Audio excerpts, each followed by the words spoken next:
Welcome to the 11th season of Heart to Heart with Anna. Our theme this season is Heart Warrior Siblings. And today we're going to talk with our guest about being a big sister to a little brother with a congenital heart defect, or CHD, and how having a sibling with a CHD affected her when she became a mother.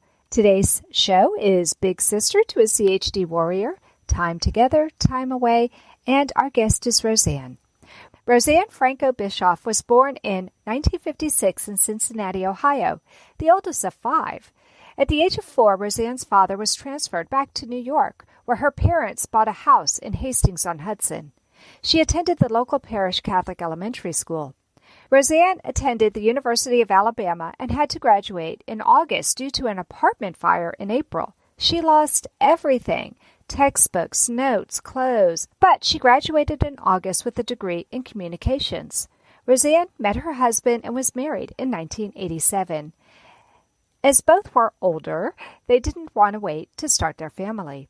Their first pregnancy blessed them with twins. Unfortunately, they were 3 months premature. The younger of the girls, Miriam, came home on her due date. Rebecca passed away 2.5 weeks later. She never left the hospital. Roseann's family continued to grow to a total of 8 children. She worked several jobs in the past 30 years to help support her family. She is currently a director of campus ministry at a Connecticut Catholic high school and has been married 30 years to the most wonderful man she has ever met. So welcome to Heart with Anna, Roseann. Thank you so much for having me, Anna. It's quite an honor. Well, it is an honor for me, too. I love meeting people, first of all, who are siblings to my friends. As many of my listeners know, David has worked with me on the Hug Podcast Network, and I helped him to start his own show called Heart to Heart with Nicole and David. So we have a very deep friendship, and I am honored to meet his big sister. Well, thank you so much. Now I get to hear all the scoop on David. And we have so many things in common. I'm going to ask you a million questions here. I'm married 31 years now, so we have a lot of things that are in common. But I don't have 8 children. That is amazing. Later in the podcast, we'll be talking about your children and having lost a daughter and all of that, because I find that fascinating. But first, let's talk about your little brother. How did having a younger brother with a congenital heart defect help prepare you for what would happen when your twins were born? Well, first of all, I had no idea we'd ever have twins because we didn't know it was our genealogy, and that comes from my husband's side of the family. Growing up with David, I had a front row seat. I was the oldest, and I was the only girl, which was a mixed blessing, we want to say, maybe. But growing up with David, I mean, when he was 6 months old, we almost lost him. And it was touch and go for quite a number of years. But my greatest gift was having a front row seat to my parents' conversations in the evening when my mom would fill my father in on what the doctor said about this, that, and the other thing. But my mom was probably the greatest gift to my family because I got to kind of listen in on conversations that she was having with doctors. And I learned to pay close attention to what doctors were saying to her because my mom eventually became an educator, but when a doctor would say something to her, she would repeat it back to them to make sure that she had it right.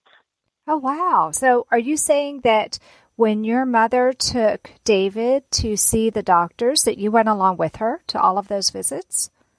No, I didn't go along, but she would get phone calls from the doctors with test results. Oh, so okay. They would give her information, and then what she would do is she would repeat back to them what she understood they said to make sure she got it right. Because none of us had a medical background. Right, right. My mother was not a doctor, a nurse, anything. But I got to tell you, if my mother wanted to go for her medical degree at this point in time, she'd get it, and she'd pass with flying colors, because she learned with David to pay very close attention to what doctors are saying, and she knew she needed to get it right. she had to have the information right. So watching your mother interact with the doctors, even though it was on a telephone, I think it's fascinating that you were able to understand exactly what she was doing, even though it was on the telephone. Do you think that that helped prepare you for motherhood and what you would do as a mother yourself? My mom was training me when she didn't know she was training me. Mm-hmm. And that's probably the best education anybody can get, is when people are paying attention to what you are doing so that they learn for themselves. Right. That's leading by example, and that is the best way to really teach somebody is to show them with your own life, and it sounds like that's what she did for you. Wow, that's amazing. You didn't know that twins ran in your husband's family till after you had twins yourself. They don't run in your family. No, they do not. We were married in August, and oddly enough, it was David's birthday, December 19th, that we were, quote unquote, diagnosed with twins. Oh, wow. Because we had no idea that there was a history of twins anywhere on either side of the family.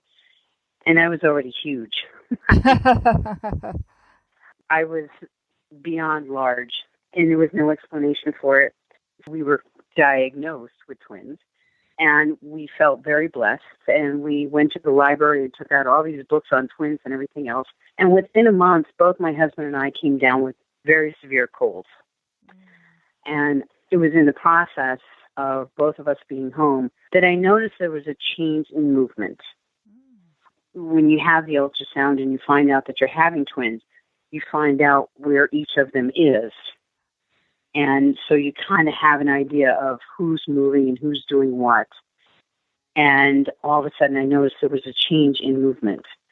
So I called my OBGYN. I said there was a change and that I had been sick, and he called me in, and we did another ultrasound, and that's when he sent me to specialists up at UConn Medical Center, because there was definitely something not right. That must have been devastating for you. Well, it was our first pregnancy. Didn't even get to live with the idea that we were having twins for a month, and all this came about. Mm-hmm. And you know what? I come from a family of great faith, and my husband is a man of great faith. And we thought, this might not mean anything, mm-hmm. but we will go and we will see specialists and we'll have all the tests done, because you know what?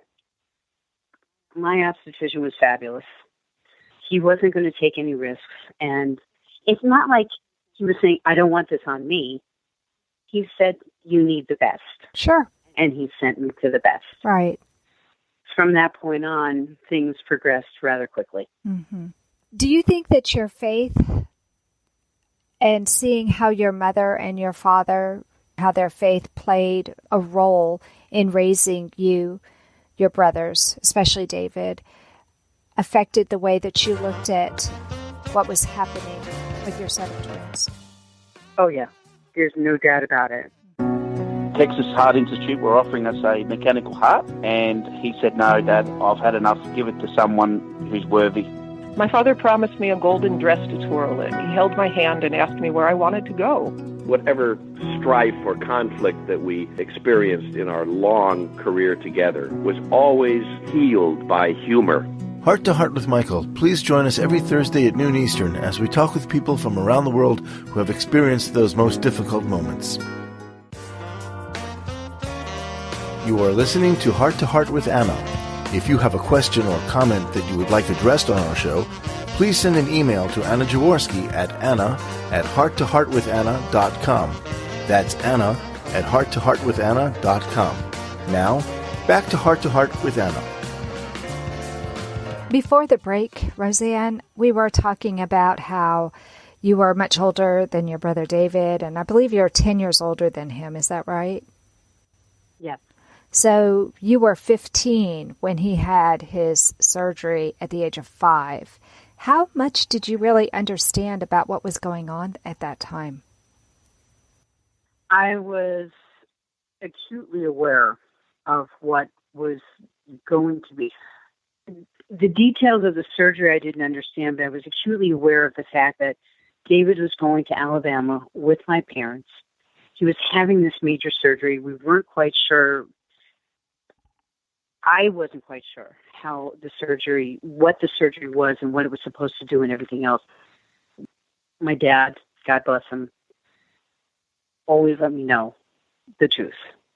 Mm-hmm. And the truth was, we did not know if David was coming home alive. So did the whole family go to Alabama, or was it just your parents and David? My parents went with David, and I was home with my 3 younger brothers. And while my parents were away, we had a woman come in from Catholic Charities during the day. And then I would take the bus home from high school, get home about 3:30, between 3:30 and 4, and then she would go home to her family. So it was me and my 3 younger brothers. Wow. And then my dad would go to Alabama for 2 weeks and come home for 2 weeks. Wow. But he didn't get home until 6:30 at night. So I was still in charge of dinner and bathing kids and putting kids to bed and dishes and all those kinds of things. You became the caretaker for the family. I was. Wow. I was. That's a lot of responsibility for a 15-year-old. It was the only way to get through it. Mm-hmm. I only had one person that I had shared this whole debacle with. And that was a person that didn't live close to me or wasn't a close friend or somebody I went to school with. It was just somebody that I knew through a friend who had been through something similar. So other than that, I mean, in those days, there was nothing. Right. Now, how much younger are your siblings than David? So he was only 5. He was 5. So I was 15. My brother Vincent was 13. Then Andrew was 7. And Philip was, I think he was 1. So we still had a toddler at home. Right. But the other children were also in school, just like you were. Right. Mm-hmm. Okay. Except for Philip. Philip was home. Right. He was a toddler, so he was home. Wow. Your poor mom. That must have been heartbreaking for her to be away from her baby, knowing that the one child that she was with, his future was uncertain. My mother's a woman of great faith. She did what she had to do, and she trusted in people that God put in her path, and that's what she taught us to do. So how long was David in Alabama?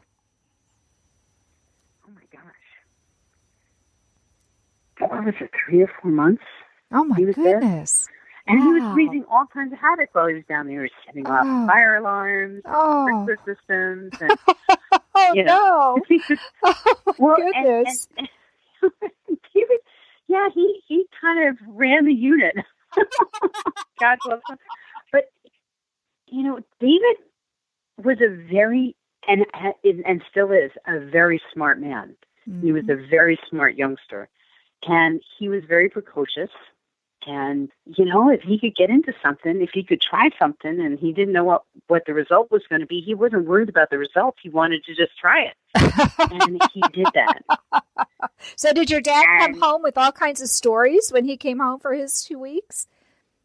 Well, when he was home for his 2 weeks, he was working extra hours because he had been out for 2 weeks. It was at a time where health benefits weren't what they are today. So if my dad was out for 2 weeks, he was really trying to make up for time when he was home for the 2 weeks.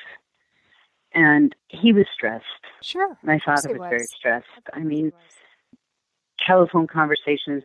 Remember, there were no cell phones. There were no laptops. There was no email. There was none of that. It was 2 or 3 phone calls a day, and that was the end of it. And my father would come home late from work, and, I'd have dinner ready for him, and pretty much he would go to bed, and he was out the door early. Wow. So your brother was in the hospital for several months. Your family was separated by this really long distance, and it was very stressful on your parents, I'm sure. But were there special arrangements that had to be made as soon as David came back as well? Nobody knew. What? First of all, we had no idea he was coming home with a pacemaker. And he was like pencil thin. Okay. So when they gave him the pacemaker, they couldn't even put it in his chest. It was in his abdomen. Mm-hmm. Which was very common back then anyway, because they were big units. So most people got it in their abdomen. Right. Well, we didn't know anything about pacemakers or abdomens or what this thing was going to be. So my parents come to the door, and they arrive at the front door, and David goes around to the back door. Hi, Mom. Hi, Dad. Where's Dave? He came in through the back door. Was he just a character? Was he just, I have to go see my backyard? He was a character, and he was, like I said, he was precocious. So, if he could do something different, he would. The doctor said, well, he has to be careful with sports and that kind of thing because his pacemaker protruded out of his abdomen. So could you see it with his clothes on? Could you see that there was a lump somewhere where there shouldn't have been one? Oh, if he was wearing a T-shirt, yeah. Did it scare you? No. So your parents were able to say, did they warn you? I mean, obviously you didn't know when he came home because you just said you had no idea. Yeah, but when you tackle him. As a 15-year-old girl, were you really going to tackle David anyway? Well, we could get into horsing around. We knew it was a delicate situation, but we weren't going to make it crazy. Mm-hmm. But my father was very worried about the unit. So he, formerly being an engineer, he was in computer science at the time, had friends who were also engineers, and they actually developed a plastic guard for this pacemaker that protruded the body. It was a plastic guard that was on the outside of his body with elastic from either side of this guard that went around him to make sure that if he was knocked down or hit or something else, that the guard would take the blow and not the pacemaker. Wow. That's amazing. And what year was this that he did that? Well, David had the surgery at 5. It was when David was 5. Okay. So 1972. Wow. So your dad was way ahead of his time. I bet there was nothing commercially available like that. That's amazing. His friends were ahead of the time, too, because my father designed it. And he found another guy who was in plastics that could actually make it. Wow.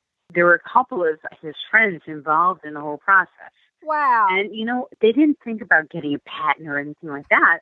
All they considered was, gee, what do we do for this kid to make sure this unit does not get damaged? Wow. And he doesn't go into heart failure. And that's the way people used to move. But how empowering for you as a teenager to see your parents bring home this child with a chronic illness. I'm sure there were a lot of prayers said for David. So I'm sure that this really did test your faith. And yet everybody was very hopeful through this whole thing. And then for your dad to say, hey, I want him to be able to be a rough and tumble kid with his brothers. How am I going to stop that? Oh, I'll just create this plate to protect him. I mean, that's empowering, don't you think, Roseann? It's definitely empowering. My father, he was intelligent. He loved his family. He loved his wife. He did everything in his power to protect his children. And one of the things that he could do to protect David was to make sure that this device does not get damaged. Awesome. So he used his intellect, his engineering ability. He employed his friends who were more than willing to help. Mm-hmm. And it all came together. It did. And when people communicate and share ideas and share their concerns and share their problems, other problems can be fixed. I love it.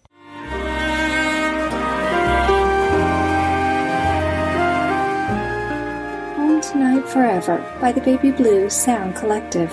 I think what I love so much about this CD is that some of the songs were inspired by the patients. Many listeners will understand many of the different songs and what they've been inspired by. Our new album will be available on iTunes, Amazon.com, Spotify. I love the fact that the proceeds from this CD are actually going to help those with congenital heart defects. Enjoy the music.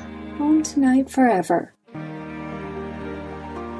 Roseann, I have so enjoyed talking to you and getting to know a little bit more about your family. But one thing that I know from having known David for a while is that you have a very tight-knit family, and all of you are very close. And it seems like that closeness has been able to be maintained even through your adulthood. Can you talk to me a little bit about how your family has been able to maintain that close family ties, even though David is in Texas and I know your mom is in Connecticut, and it seems like your family is pretty far spread apart, and yet I still have felt a real closeness between David's family whenever he's talked to me about them. Can you talk to me about that?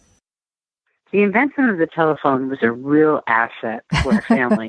Mm-hmm. And the advent of the cell phone has made it even easier. Mm-hmm. And we've actually gotten my mother an iPhone, which is amazing. That is amazing. I think as we all started going out to our different places, my father, while he was alive, was a real proponent of communication. Mm-hmm. And my mother had been, but my dad was really significant while he was alive in making sure that he touched base with his kids on Sundays. Then, of course, my mom would be on the phone. I mean, the conversation with my parents could be an hour. But that was okay, because that's what we did. Mm-hmm. And then when my father passed away, my mother continued that. And she would say something that one of my siblings said, and it's like, well, maybe you should call them. And we would do that, and we kept in touch. As we grew older and Dave got married, and he and his wife had Sarah, and I already had kids, Dave would call me, what do you think? What's this? What's that? Mm-hmm. You know, Catholic education, public education, blah, blah, blah, blah, blah. And we would just talk to each other, and we would ask each other's opinions. We didn't have to agree with anybody, Mm-hmm. but you kind of were trying to get information. Mm-hmm. And as long as we were honest with each other, that's all that really mattered. We didn't have to agree with each other, but we just had to say what we understood to be true. Mm-hmm. I love it. That's awesome. My brother David is my best friend. Next to my husband, he is my best friend. I want him to do whatever he needs to do to stick around a few more years, because I need him around. Yeah. I need to be able to talk to him. I'm sure you know that his older brother Andrew passed away this fall, and I still have these moments where I say, oh, gee, Andrew would know. Yeah. But Andrew isn't here, and I can't call him. And in Andrew's absence, I'll call Dave.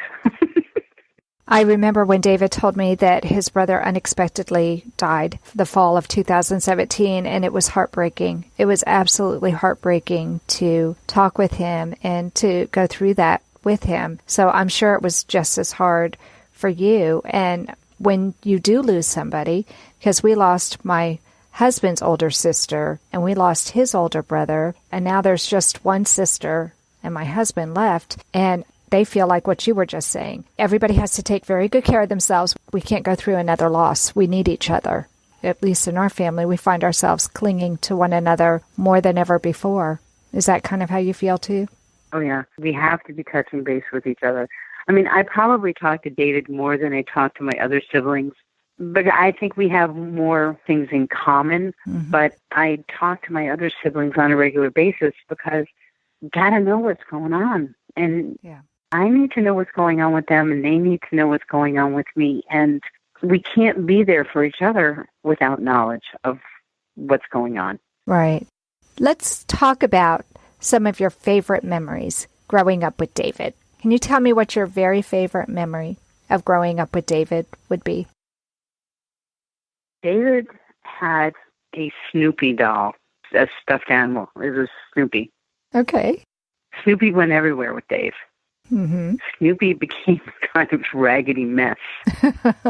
And I can't remember what year it was. It's got to be within the past 10 or 15 years. We got him a new one because Snoopy was such a mess. One of the things that Snoopy taught me was that we all need our security blanket. And it got him through multiple hospitalizations. I grew up in an age where you couldn't suck your thumb, you couldn't have a pacifier, you couldn't have this, you couldn't have that. You kind of had to stand up by the time we were 2 months old. And one of the things that taught me was the fact that, you know what? Kids need pacifiers, kids need blankets, kids need pillows. Kids need those security devices in their lives. Yeah. And every time any of my kids needed anything, I always thought of that Snoopy doll. That's neat. David was inquisitive and smart. He taught me to go after your dreams. Try something new. Try what people say you can't do. If you find out you can't do it, that's okay. But you might find out that you can do it. And then pursue it. I love it. That's what David taught me. And he continues to teach me because he's one of the smartest guys I know, and there's only 2 of them in my life, so that's about it. David is a man of great faith. Do you think that's helped him to get where he is today? His faith? Oh, yeah. There's no doubt about that. Does it give you comfort to know that your brother is a faithful man and that you feel he has a close relationship with God? There's no better comfort because we on this earth cannot do it on our own. That's for sure. Man's making great strides in all kinds of fields, but faith is a great healer. I know that you're very, very special to him because when I said I was doing this season of shows focused on siblings, he said, "Oh, you have to have my sister on the show." So he was really excited about you coming on the show and talking with me. I think early on in David's life, it was tough on me. I had a lot of responsibility. I was trying to figure out my own path. All this family stuff interfered to a certain extent. I never resented him for it. I never resented my parents for it. I just felt like it was hard. Yeah. In retrospect, I have absolutely no regrets. None. It's hard, but it sounds to me like confronting what was happening in your family and pitching in to help out the way that you did made you grow up really fast. It made you feel very responsible very early, but it also put you in a fabulous position to move forward with your professional life and then later to be a mother yourself. I think it really helped with the motherhood piece. I never really felt secure professionally because I think from an early age, from 10 years old, I was the second mom. That's really all I felt secure in doing was the household, the family. I knew that, and I knew it very well. I never felt as secure until now, and I'm so many years older, and doing what I'm doing now and having gotten a master's degree in theology with 8 kids at home and a full-time job. But I did it, and I did it because that was kind of like the next step to what I already knew. And David was a big part of that. And as hard as it was many, many years ago, in retrospect, it was the greatest gift. Oh, I love it. There's no hard feelings and there's no regrets.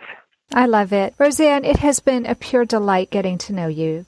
I am so thrilled to have been here. It was delightful chatting with you, and I wish you and your family all the very best. Oh, well, thank you so much. And thank you so much for coming on the program. I have a feeling a lot of our listeners will be able to, I don't know if they'll be able to totally relate to what you have gone through. I think you have a rather unique experience, but I hope that they can relate to the role that faith has played in your life and the closeness that your family has come to feel and perpetuated through all of these decades. It's really quite beautiful. Well, that does conclude this episode of Heart to Heart with Anna. Thank you for listening today. Please come back next week on Tuesday at noon Eastern Time. Until then, please follow our show, Heart to Heart with Anna, on iTunes. And remember, my friends, you are not alone. This program is a presentation of Hearts Unite the Globe and is part of the Hug Podcast Network. Hearts Unite the Globe is a nonprofit organization devoted to providing resources to the congenital heart defect community to uplift, empower, and enrich the lives of our community members. If you would like access to free resources pertaining to the CHD community, please visit our website at www.hug-podcastnetwork.com for information about CHD, the hospitals that treat children with CHD, summer camps for CHD survivors, and much, much more.